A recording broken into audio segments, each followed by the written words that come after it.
Então, boa tarde a todas e todos. Hoje a gente vai iniciar o nosso seminário com o capítulo 10, com o tema de correlação linear simples. Eu sou o professor Andrigo Rodrigues, eu sou natural de Araranguá, faço parte aqui do grupo de pesquisa desde agosto do ano passado. Sou egresso aqui da Unesc, me formei em licenciatura em matemática em 2005. Fiz a segunda graduação de estatística lá na Federal do Rio Grande do Sul.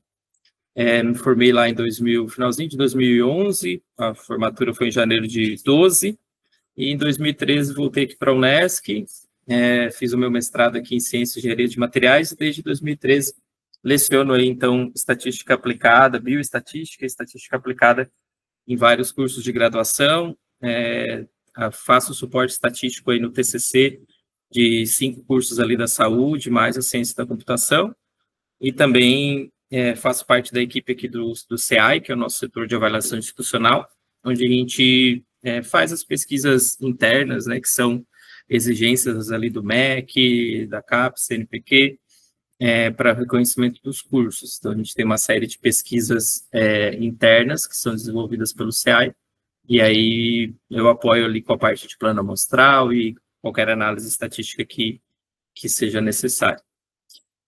Então, a gente vai estudar esse capítulo, né, do livro de Bioestatística, Princípios e Aplicações, da Cídia Maria Calegari Jacques. Eu conheci ela de uma maneira bem inusitada, né, porque a Cídia não foi minha professora de estatística na URGS, mas quando a professora Jandira, que foi minha orientadora de monografia, falou que ia convidar uma amiga dela, que era professora, para ser banca da minha monografia, e aí, quando eu vi o nome lá, ela convidou a Cídia Maria. Então, eu só conhecia, né, por ser autora do livro, e aí acabou que ela foi minha banca de TCC, e foi bem legal também, que ela deu várias contribuições, assim, valiosas. Então, é uma pessoa que eu admiro muito, é um livro que eu acho muito didático e prático também, então é bem legal. Então, foi dessa maneira que eu conheci ela. Nunca consegui as fotos da minha banca, porque meu notebook estragou, então acabo que eu não tenho foto com ela, mas eu tenho essa boa lembrança dela sendo minha banca de monografia lá na URGS. E sobre a correlação linear simples, então, né, vamos trazer a definição que está no livro da Cídia, que quando a gente quer demonstrar se existe associação entre duas variáveis quantitativas, né, então ela mede a associação de duas variáveis quant, a gente pode usar a correlação linear simples, né? Então, por definição, quando se demonstra que existe associação entre duas variáveis quantitativas, isto é, quando se constata que elas variam juntas, diz que as variáveis estão correlacionadas. Logo, a correlação linear simples, ela mede essa relação linear entre duas variáveis quantitativas, que aí são chamadas de x e y. No livro aqui da Cídia, ela cita, né, 2 exemplos. Então, primeiro exemplo, um ecologista, ele pode estar interessado em saber, por exemplo, se há associação entre a quantidade de chumbo medida na água e o volume de dejetos despejados em determinado rio. Então, aí são duas variáveis quantitativas que ele pode verificar essa associação. E um outro exemplo que ela traz também é um médico que pode querer avaliar se a pressão arterial está relacionada com a idade das pessoas, né? Então, se existe uma correlação, conforme aumenta a idade das pessoas, tende a aumentar a pressão arterial, ou conforme aumenta a idade das pessoas, tende a diminuir a pressão arterial. Então, esse é o tipo de correlação que a gente pode identificar. Ou, independente, né, da idade das pessoas, a pressão arterial, ela não vai variar, tá?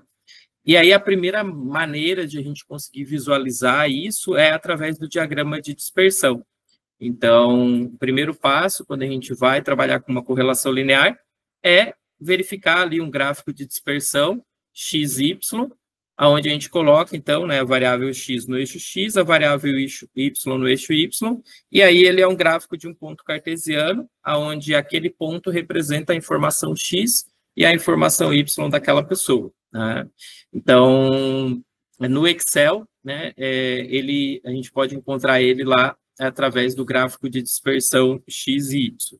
E aí ela traz um exemplo no livro também, então vamos trabalhar com o exemplo dela, onde um professor ele quer saber se existe uma correlação entre o tempo dedicado ao estudo para uma determinada prova e o desempenho dos alunos, né, na prova dessa disciplina. Então, ele sorteia lá aleatoriamente 8 estudantes e as informações eles vão estar aqui na tabela 1, onde o X vai representar o número de horas de estudo de cada aluno e o Y a nota que esse aluno obteve numa prova. Tá? Então, aqui a gente tem a tabela, né, com o aluno A, B, C até o H, o número de horas, que é a nossa variável X, e a nota que a pessoa tirou, uma nota ali de 0 a 10, né, que seria a nossa variável Y. Depois, quando a gente verificar lá o modelo de regressão linear simples, né, a nossa variável Y é a nossa variável dependente, né, então aqui, se existir uma correlação, aí depois a gente pode verificar ali um modelo de regressão linear simples, né, que aí seria a nota, ela depende, ela pode ser explicada pelo número de horas ali que os alunos levaram para estudar para essa prova. Tá? E aí aqui a gente tem, então, o gráfico de dispersão, ou o diagrama de dispersão, onde a gente tem no eixo X as horas de estudo e no eixo Y a nota que cada aluno tirou. Então, aqui a gente tem, né, por exemplo, o aluno H, ele está aqui nesse ponto aqui, onde ele levou 2 horas para estudando e ele tirou uma nota 4. Aí depois aqui a gente tem o aluno E, né, que teve 3 horas de estudo e tirou uma nota 6, e assim por diante. Cada um desses pontos aqui, né, a gente tem 8 pontos, porque a gente está avaliando 8 alunos, representa o número de horas e a nota que esse aluno desenvolveu, né? Ali no Excel, o gráfico ele vai gerar, o gráfico de dispersão ele vai gerar essa mesma imagem, e a gente pode clicar com o botão direito do mouse em cima ali de qualquer um dos pontos e inserir uma linha de tendência. Ele já vai vir como padrão no Excel uma linha de tendência linear, onde a ideia dessa linha, né, dessa reta, é a menor distância possível dos pontos até essa reta. E aí a gente começa a perceber se essa reta está inclinada, né, nesse caso aqui, se a gente fosse fazer aqui, colocar essa reta de inclinação, ela teria uma inclinação aqui, partindo da origem, né, uma inclinação crescente. Então, aí é um indicativo de que existe uma correlação positiva entre o número de horas de estudo e a nota que o acadêmico tirou, que o aluno tirou. E uma correlação positiva, ela significa que conforme aumenta o número de horas de estudo, tende a aumentar a nota que o acadêmico, que o aluno tirou naquela prova. Tá? Se essa linha ela ficar na horizontal, provavelmente vai indicar que não existe correlação entre as duas variáveis, esse coeficiente provavelmente vai ser 0, e ele pode ter uma inclinação decrescente também, né? Então, aí seria uma correlação negativa, conforme aumenta o número de horas de estudo, tende a diminuir a nota do aluno. Depois a gente vai ver outros diagramas, né? Que estão aqui na sequência, ó. Então, aqui também é a figura 10.2 ali do livro da Cídia, onde ela traz vários exemplos, né, de possíveis correlações. Então, o nosso diagrama A, ele traz a correlação linear positiva perfeita, né? Que se a gente for traçar uma reta aqui, unindo a menor distância possível desses pontos até a reta, todos os pontos eles vão ficar exatamente em cima da reta. Então, aí a gente tem um R, né, o que é o coeficiente de correlação linear amostral, vai ser igual a 1.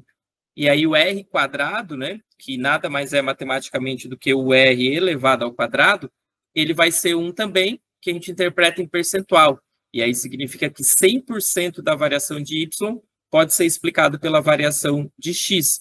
Por isso que ele é uma correlação positiva perfeita, né? O B, ele traz, né, o diagrama B, ele traz a correlação linear negativa perfeita, que também todos os pontos, se a gente traçar uma reta, eles vão estar exatamente em cima dessa reta, né? E aí, então, a gente tem um coeficiente de correlação linear igual a -1, e aí o R quadrado, né, -1 elevado ao quadrado, ele é igual a 1, e aí também significa, né, que 100% da variação de Y pode ser explicada pela variação de X. Então, esses são os dois exemplos de correlação linear perfeita, né? A positiva e a negativa, que é bem raro de encontrar, mas quando a gente se encontra lá no modelo de regressão simples, sabendo o valor de x, então a gente consegue prever com 100% de exatidão o valor de y. Tá? No diagrama C, ele já é um diagrama que mostra que não existe uma correlação linear entre as duas variáveis. Se a gente for pensar aqui numa reta que vai unir a menor distância possível dos pontos até a reta, essa reta ele vai ficar na horizontal. E aí o coeficiente de correlação linear amostral aqui, ele vai ser igual a zero, significando que não existe correlação.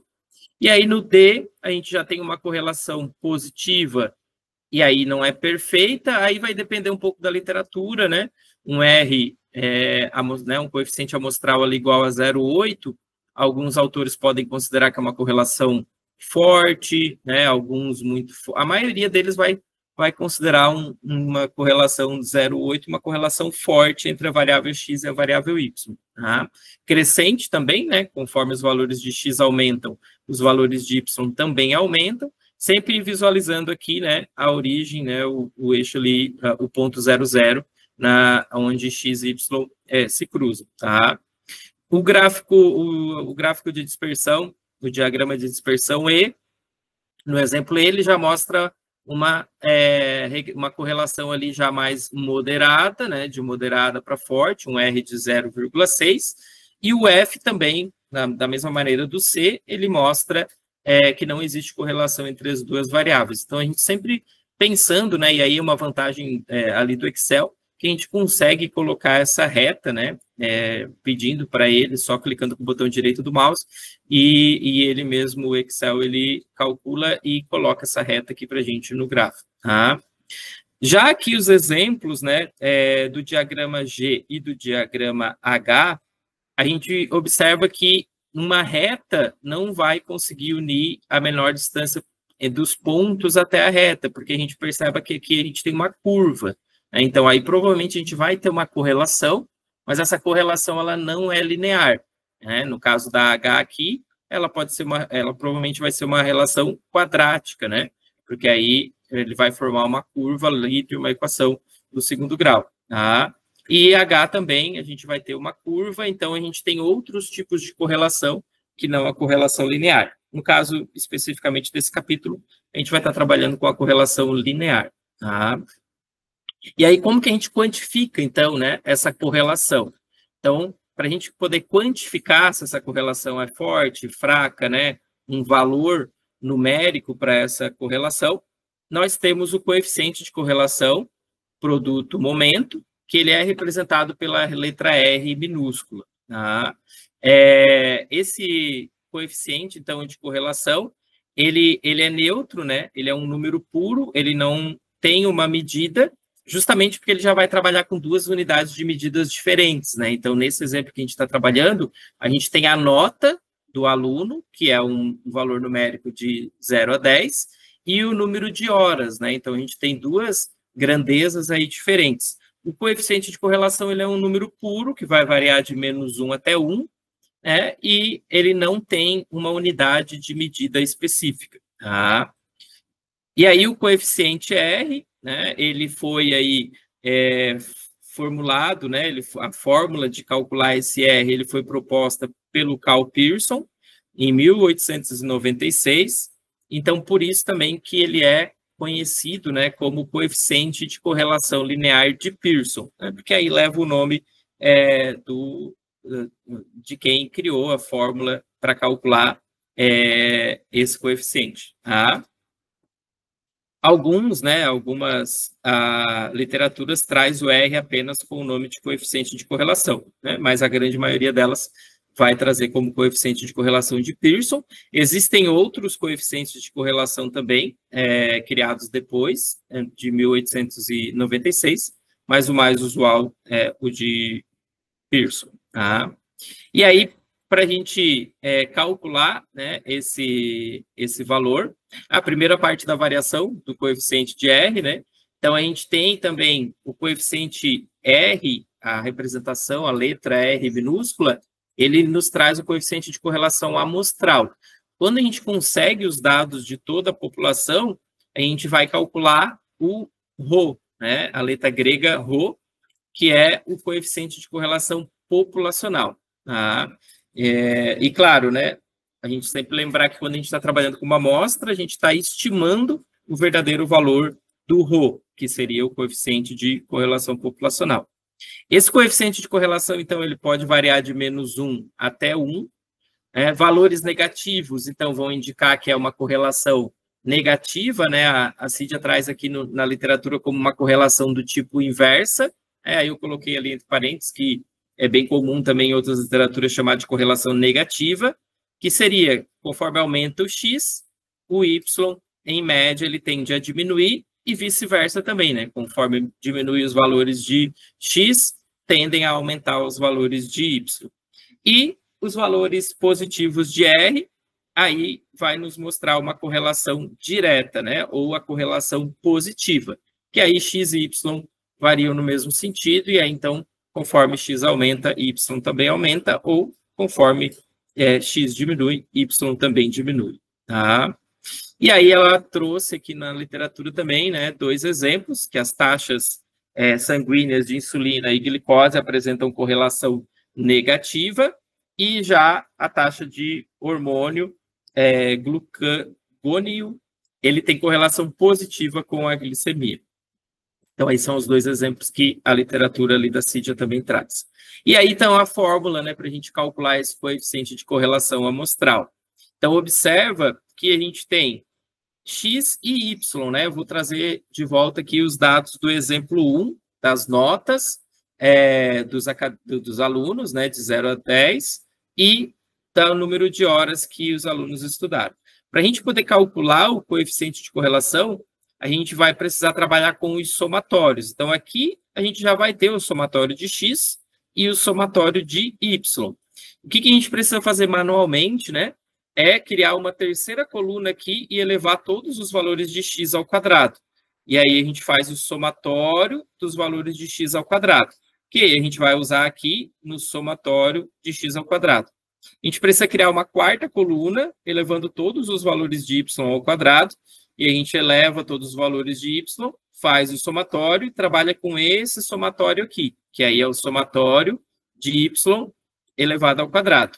E aí também a gente vai criar uma quinta coluna, onde a gente vai multiplicar o valor de x pelo valor de y. E aí também vai fazer o somatório e vai usar esse somatório aqui no somatório de x e y. Então, a gente precisa, né, para fazer o cálculo matemático do coeficiente de correlação de uma amostra, a gente vai precisar do somatório de x, que a gente já teria na tabela, o somatório de y, que a gente já teria na tabela, o somatório de x vezes y, então, que vai ser uma coluna que vai ser criada, a gente precisa criar ela e fazer o somatório. Aqui, dividido pelo n minúsculo, que é o tamanho da nossa amostra. Então, nesse exemplo aqui, a gente tem 8 estudantes, então, um n minúsculo igual a 8. E aí, a gente vai precisar também do somatório do x elevado ao quadrado, que é esse somatório aqui, do somatório de x, então, novamente, esse somatório aqui de 40 elevado ao quadrado, então, esses dois aqui são diferentes, né? Porque aqui é o somatório dos valores de x elevado ao quadrado, e aí aqui é só o somatório dos valores de x, esse somatório, esse valor final elevado ao quadrado, dividido por n, que é o tamanho da amostra, e multiplicado aqui pelo resultado dessa subtração do somatório de y ao quadrado, então, da coluna 4, que nós vamos precisar criar, menos o somatório de y, que está na coluna 2, elevado ao quadrado, e aí dividido pelo n, que é o tamanho da amostra que a gente está utilizando. Tá? Então, para esse exemplo aqui, a literatura traz os valores desses cálculos, né? Então, observa aqui, ó, que o 299, ele é o somatório do x vezes y, o 40 é o somatório de x, e o 56 é o somatório de y. Isso dividido por 8, que 8 é o tamanho da amostra que está sendo analisada. E aí, dividido pelo somatório de x ao quadrado, ou então a coluna do x ao quadrado que nós fizemos o somatório, que deu 232, menos o somatório de x, que é o 40 elevado ao quadrado, dividido por 8, e multiplicado aqui, então, por o somatório de y ao quadrado, que é o 426, menos o somatório de y, que é 56 elevado ao quadrado, dividido por 8 também. Então, aí a gente tem um R amostral aqui, né, um coeficiente de correlação amostral de 0,58, né, entre o número de horas estudadas por esses alunos e a nota que eles tiraram na prova. Tá? Aqui a Cídia traz uma observação, né, que esse coeficiente de correlação, ele não é acompanhado de qualquer unidade de medida. Então, aqui a gente trabalhou com horas, aqui a gente trabalhou com nota de 0 a 10, e o nosso R aqui, ele é um número puro, então, que novamente vai variar de -1 até 1. Aqui a gente tem o teste de hipótese sobre a correlação, né? Então, por quê? Porque a gente está fazendo aqui, nesse caso, nesse exemplo, uma correlação amostral. E a gente sempre vai verificar, né, se a correlação ela é igual a 0 ou se ela é significativamente diferente de 0. Então, como a correlação ela pode variar de -1 até 1, quando nós testamos se a correlação ela é igual a 0, né, ou ela é significativamente diferente de 0, a gente tem uma distribuição aqui normal em torno da correlação 0, né? Então, uma distribuição simétrica em torno do valor 0. Agora, se a nossa hipótese é de que a correlação ela é igual a 0,8, por exemplo, aí a gente já não vai ter uma curva que vai ser simétrica, ela já começa a ser assimétrica aqui, mais próxima do 0,8, 0,9 e, consequentemente, o 1, certo? E, claro, né, a gente sempre vai buscar, na hipótese nula, verificar se existe correlação realmente, né, em toda a população, entre X e Y. Por quê? Porque a gente está trabalhando com uma amostra, que a gente trabalhou com uma amostra de 8 alunos, né, e a gente quer verificar se essa correlação entre horas estudada e nota adquirida na prova, né, se existe essa correlação em toda a população. Então, a nossa hipótese nula é de que essa correlação ela é igual a 0, e a hipótese alternativa é de que essa correlação ela é significativamente diferente de 0. Porque aí, de novo, né, se ela for diferente de 0, ela pode ser positiva e ela pode ser negativa. Tá? Ela só não vai ser igual a 0 para existir essa correlação. E aí aqui, então, a Cídia traz as etapas, né, para a gente poder fazer esse teste de hipótese, o teste estatístico, por o coeficiente de correlação linear de Pearson. Tá? Então, a primeira hipótese, a primeira etapa, né, é elaborar as hipóteses nulas, ou a hipótese nula e a hipótese estatística, alternativa, né? Ou H0 e H1, que algumas literaturas trazem, ou como a Cídia traz aqui, H0 e HA, que aí HA é a nossa hipótese alternativa. Então, a hipótese nula é de que não existe correlação entre X e Y em toda a população, logo, né, a correlação populacional ela vai ser igual a 0. E a hipótese alternativa é que sim, existe uma correlação, então essa correlação populacional ela vai ser diferente de 0. Então, por isso que a gente usa também aqui um teste bilateral, né? Porque a gente quer verificar se ela é diferente de 0, porque ela pode ser positiva ou ela pode ser negativa. Tá? A gente escolheu o nível de significância do nosso teste. Então, na maioria das vezes, a gente trabalha com um intervalo de confiança de 95% e um alfa de 5%. Então, aqui, nesse exemplo, está sendo utilizado um alfa de 5%, 0,05. E aí, identificar qual é o valor crítico para esse teste.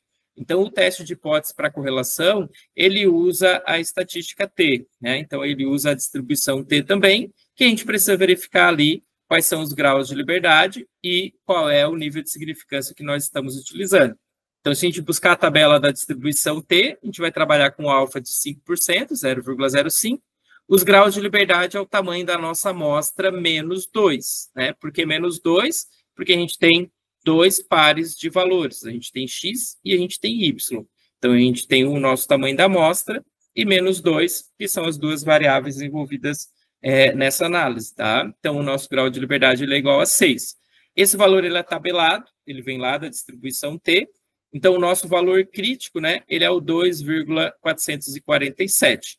Quem está acostumado a trabalhar lá com intervalo de confiança de 95%, né, o valor crítico lá da distribuição normal, que a gente concentra o 95% de probabilidade em torno daquilo que a gente quer estimar, ele é o 1,96. Nesse caso aqui, a gente está trabalhando com o 2,447.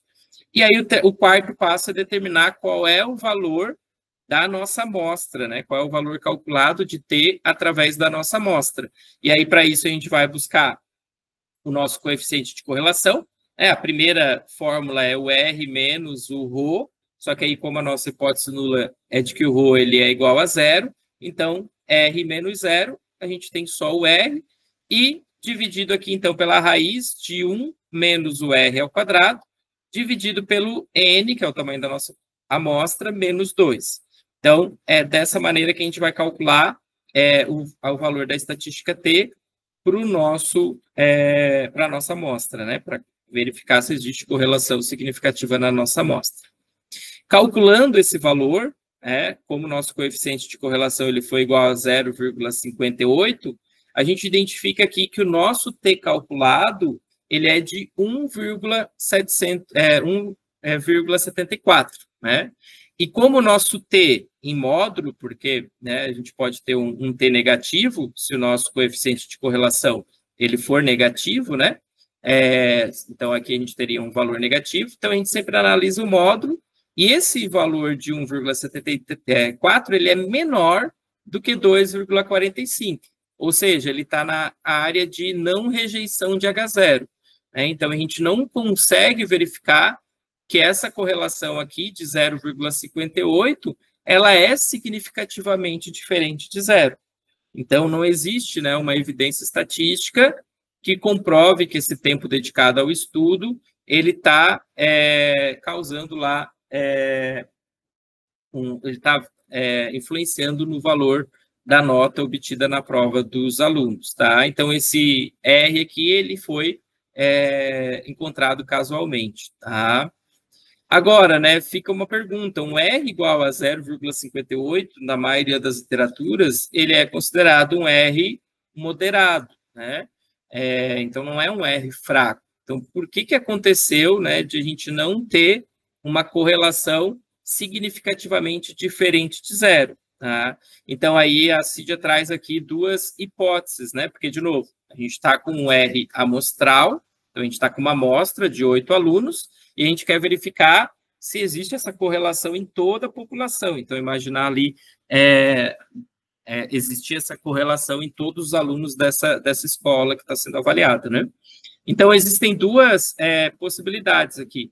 Realmente não existe uma correlação entre x e y, entre o número de horas de estudo e a nota, e esse valor aqui ele foi um resultado espúrio, ou existe sim uma correlação entre x e y, mas essa correlação não foi possível de ser encontrada, porque a nossa amostra ela é muito pequena, uma amostra de tamanho 8, ela pode ser, e ela, no estudo de bioestatística, ele é considerado um tamanho de amostra bem pequeno, né?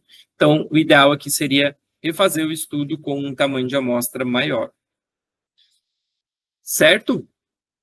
Dúvidas no final, não está? Então, avaliando, de maneira qualitativa também esse R enquanto a intensidade, que em alguns momentos eu falei, que de correlações fortes, moderadas, fracas, Então, uma vez que a gente calcula esse R, esse coeficiente de correlação amostral, a gente pode avaliar de maneira qualitativa a intensidade dessa correlação.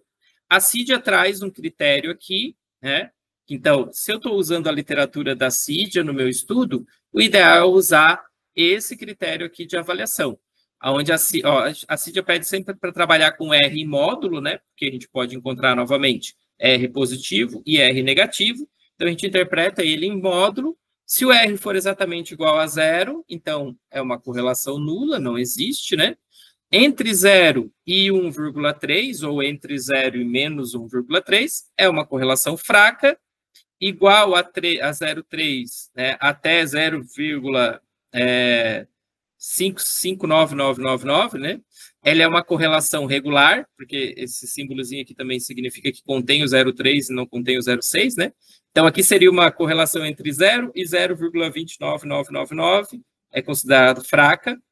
Entre 0,3 e 0,5999, regular. Entre 0,6 e 0,8999, uma correlação forte. entre 0,9 e próxima de 1, né, 0,999999, muito forte, e aí se o R for igual a 1 ou menos 1, né, lembrando sempre que aqui o R está sendo analisado em módulo, mas ele pode ser positivo e negativo. Se for igual a 1 ou menos 1, é uma correlação perfeita, ou também alguma literatura chama de correlação plena, tá? Importante verificar, pessoal, que isso aqui ele pode variar de literatura para literatura. Então, sempre é bom a gente verificar ali o autor que a gente está fundamentando ali a nossa análise estatística, tá? Aqui eu trago, né, em algumas aulas, alguns outros autores também que quantificam, né, e avaliam de maneira qualitativa esse valor de R, mas vocês vão perceber que é muito próximo da CID. Ó. Esse aqui eu tirei de outras literaturas, onde um R igual a 1 é uma correlação perfeita, né? Um R menor que 1 e maior que 0,9, uma correlação muito forte. Entre 0,7 e 0,9, uma correlação forte. Entre 0,5 e 0,7, uma correlação moderada. Entre 0,3 e 0,5, uma correlação fraca. E entre 0 e 0,3, uma correlação muito fraca. E ainda o 0, então, se ele for exatamente igual a 0, indicando que não tem correlação significativa, certo? Então, pode variar um pouquinho de autor para autor, né? Mas aí, então, a gente fica com a informação da CID aqui, né? Que é nula, fraca, regular, forte, muito forte. Né? Observa que as nomenclaturas, né, a avaliação qualitativa é quase a mesma, tá? Ficando ali no forte, moderada, regular e assim por diante. Além do R, a gente tem o coeficiente de determinação, que é o R quadrado, que matematicamente, pessoal, é só a gente elevar o R ao quadrado, tá? Ele é bem importante, o coeficiente de determinação, porque ele informa a fração da variabilidade de x, de y, no caso, que pode ser explicado pela variável x. Então, o R quadrado, ele também aparece lá no modelo de regressão simples e no múltipla, e ele é o valor na regressão simples bem importante, porque ele determina o percentual de variação de y, que pode ser explicado pela variação de x. Então, no nosso exemplo 1 aqui, da nota dos alunos e das provas, né, o R foi 0,58, então o R quadrado, matematicamente, é elevar esse 0,58 ao quadrado, então a gente tem um R quadrado de 0,3364. Ou seja, né, o que significa esse coeficiente de determinação R quadrado? No nosso exemplo lá, lembrando, né, o R não foi significativo, mas supondo, né, que existisse uma correlação regular ali entre o número de horas estudado e a nota, esse R quadrado ele significa que 33,64% da variação das notas dos alunos, dos 8 alunos avaliados, pode ser explicado pelo tempo de estudo que eles tiveram para a prova em horas, né? Os outros 66,36% da variação das notas, ele pode ser explicado por outras variáveis que não foram pesquisadas, e aí abre lá o caminho para regressão múltipla. E, por fim, a gente precisa verificar os requisitos, né, para a gente poder fazer o estudo de correlação. Então, os requisitos aqui, o tempo, né, desculpa, tanto a variável x quanto a variável y, elas precisam ter distribuição normal. Isso para a gente fazer o teste de significância lá da correlação. Tá? A CID atrás aqui, ó, embora não haja necessidade de satisfazer pressuposições para calcular o coeficiente entre duas variáveis quantitativas, o teste de significância, lá, o teste de hipótese, ele só pode ser realizado, né, de maneira correta se x e y tiver distribuição normal, e se a variação dos valores de x para cada valor fixo de y, ele é sempre a mesma, né? Ou seja, lá, a variância de x, ele é o mesmo para vários níveis de y. Então, a gente testar lá a homocedasticidade, né? Que é a igualdade de variâncias, tá? E, então, no exemplo do tempo de estudo da nota, isso equivale a dizer que, embora a nota esperada, né, a média, seja diferente a cada tempo do estudo, o grau de variação em torno desses diferentes valores esperados ele é o mesmo, e da mesma forma acontece com a variância DY, né? conforme os valores de x. Então, sempre bom verificar, né, a normalidade dos dados e a questão da homocedaticidade, ou seja, da igualdade de variâncias entre x e y. Certo? Para as referências aqui, né, então, eu utilizei apenas o livro da Cydia, e aí eu quero trazer para vocês também como calcular, né, esse coeficiente de correlação no Excel e no SPSS, né? No Excel, tem duas maneiras, tá? Então, eu vou compartilhar com vocês aqui um Excel que eu trouxe de exemplo, tá? Esse aqui foi um TCC que foi analisado, onde foi aplicada uma amostra aqui com 24 corretores e foi usado dois instrumentos específicos, tá? O PSICAP, que ele quantifica o capital psicológico, e o PERMA, que está relacionado ao comportamento desses corretores, tá? Então, aqui ele tem vários domínios, né? São escalas que vão variar de 0 a 10, tá?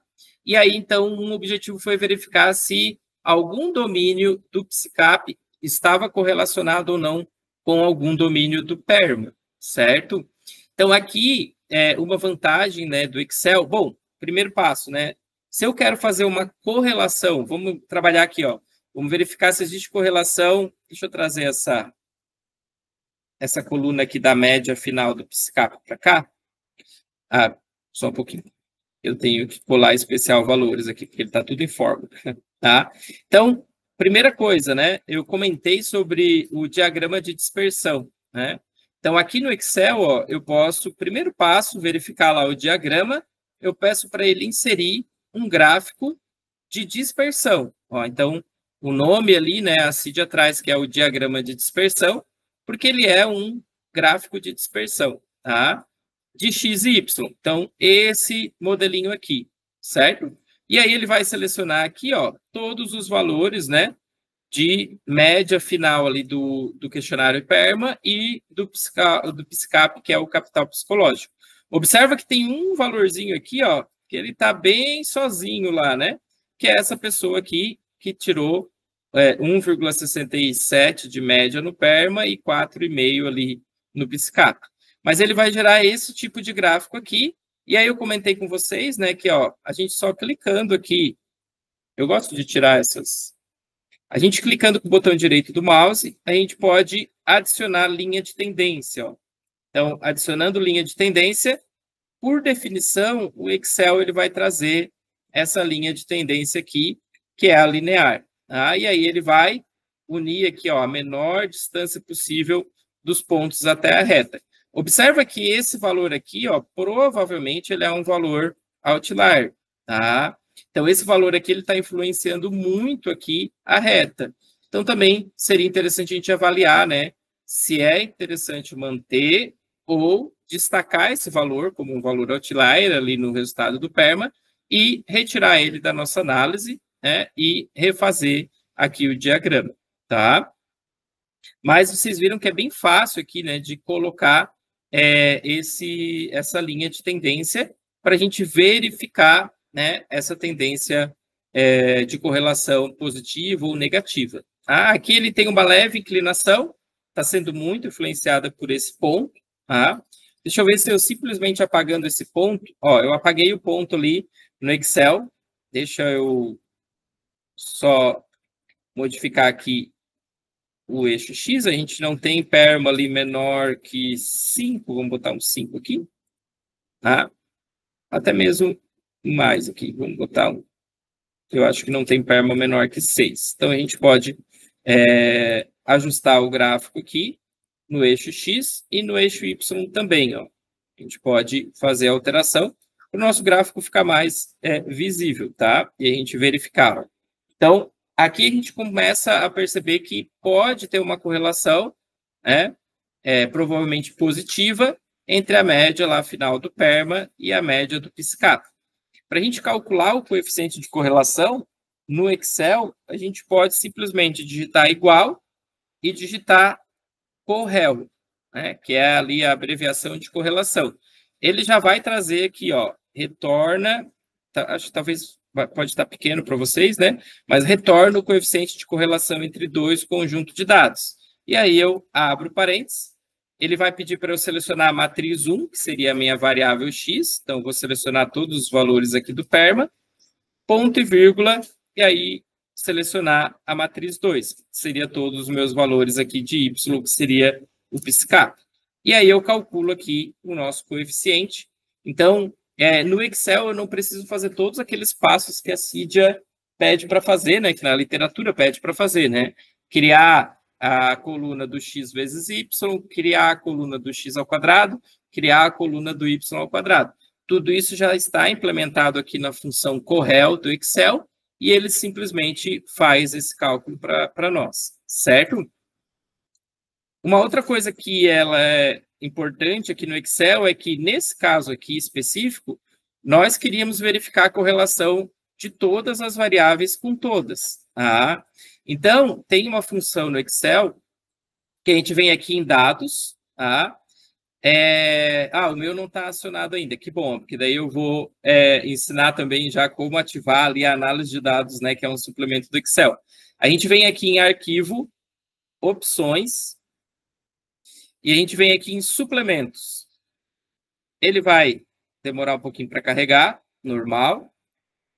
Ó, carregou, né? Então, em casa vocês podem fazer também. E vem aqui em ir e a gente aciona essas duas ferramentas aqui, ó, ferramenta de análise VBA. E dá um OK. E quando a gente voltar aqui em dados, ó, vocês observam que não estava aparecendo aqui o suplemento análise de dados, e agora ele está aparecendo. Nessa análise de dados aqui, a gente clica e a gente tem várias análises estatísticas que a gente pode fazer por aqui. E uma delas é a correlação. E aí o mais interessante que a gente pode fazer, né, pedir para o Excel calcular a matriz de correlação, que aí ele vai calcular a correlação de todas as variáveis com todas. Então, vamos dar um OK aqui. Aqui, ó, rótulos na primeira linha. Esse aqui é bem interessante. Eu gosto bastante de trabalhar, né, ativando rótulos na primeira linha. Por quê? Porque a maioria das vezes a gente está trabalhando com um banco de dados no Excel, onde a primeira linha é o nome das variáveis, tá? Então, aqui a gente aciona o rótulo na primeira linha e aqui a gente seleciona, então, todas as variáveis. Ó. Então, eu posso selecionar desde a eficácia até a média final do PERMA, seleciono todos eles, tá?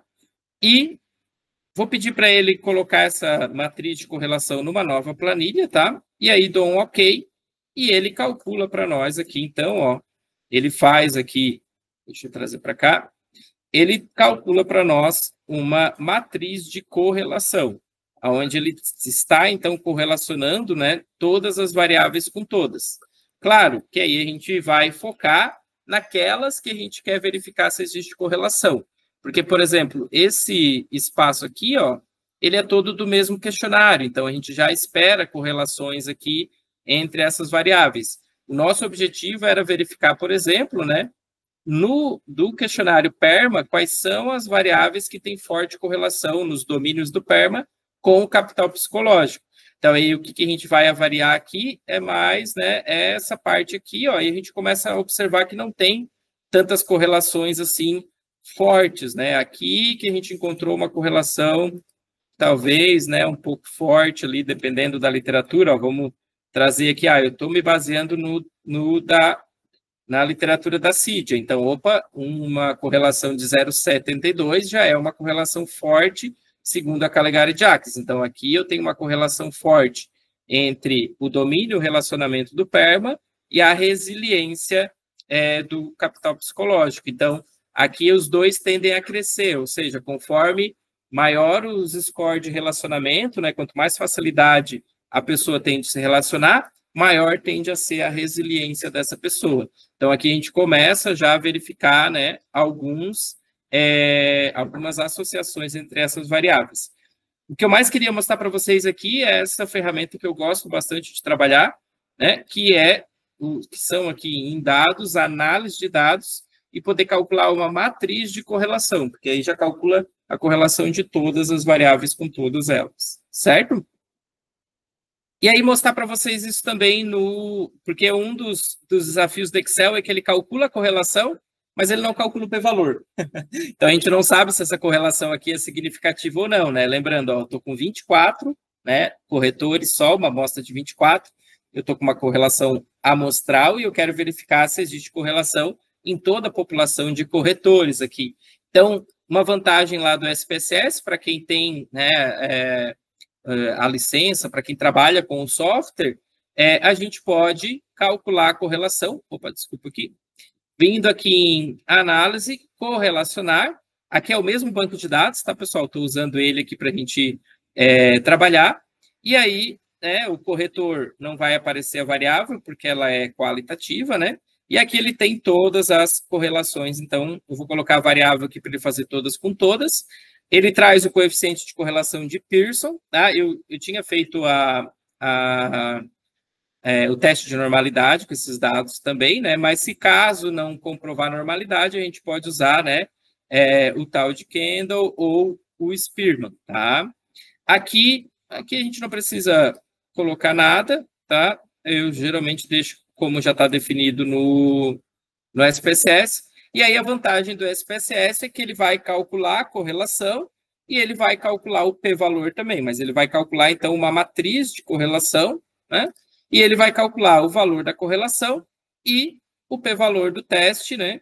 E aí ele também coloca lá os parênteses, né, os asteriscos, né? 2 asteriscos aqui. A gente tem uma correlação significativa ao nível de 1% de significância e só um asterisco com uma correlação significativa ao nível de 5% de significância. Então, geralmente a gente trabalha com 5% de significância, é melhor a gente verificar as correlações que são positivas, né? Desculpa, que são significativas, tá? Então, aqui, ó, aquela correlação lá entre resiliência e relacionamento, ó, o p-valor, ele é igual a 0. Então, ele é significativo tanto para 5% quanto para 1%. Então, foi a correlação ali que a gente encontrou mais forte e significativa, né? Aqui também, ó, o significado com a resiliência, a gente já tem uma correlação moderada, né? Ó, a Cídia Maria traz aqui como entre 0,3 e menor que 0,6 uma correlação regular ou moderada. Então, uma correlação regular, vamos trabalhar com a literatura da Cídia. E aí eu tenho uma correlação significativa, mas ela é regular. Então, eu poderia aqui era pesquisar, né, as correlações fortes, acima de 0,6 ou abaixo de menos 0,6, certo? Então, mas só para mostrar para vocês também as duas ferramentas aí que vocês podem estar fazendo o cálculo de correlação. Professor, essa matriz aí ficou muito grande, né? Não, então vamos trabalhar aqui com a correlação só entre duas variáveis, né? Vamos pegar o resultado final do PERMA, aquele que eu fiz lá, né, no Excel, ó, e ver se tem correlação com o resultado final do capital psicológico. E aí, então, eu posso fazer aqui, ó, a matriz de correlação. Ele encontrou uma correlação de 0,399, né? Então, uma correlação moderada, tá? E só que ela não é significativa, ó, o p-valor deu 0,053. Ficou bem próximo ali da significância, mas essa correlação ela não é significativamente diferente de 0. Lembrem que aqui eu não apaguei aquele valor, né? Tinha um valor ali, outlier, tá? Que eu acabei não apagando, ó, e depois apagando ele deu uma correlação um pouco mais forte, tá? Então aqui também, né, tanto no Excel quanto no SPSS, tu pode fazer, né, a pessoa pode fazer a correlação só daquelas variáveis que ela tiver interesse. Certo, gente? Dúvidas?